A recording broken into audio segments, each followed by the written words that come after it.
Hi guys! For today's video, gagawa ako ng shrimp tempura. Ayan yung mga ingredients ko, of course. Hipon.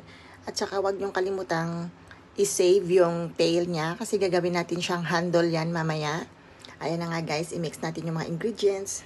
Minced carrots, garlic, onion leeks, chicken powder, 1 egg, cornstarch, sesame oil.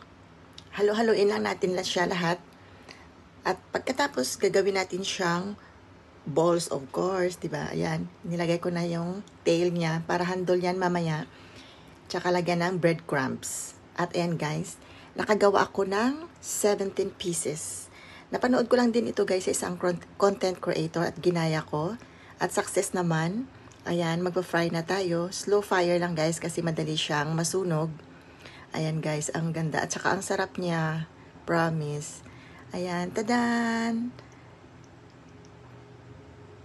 Thanks for watching!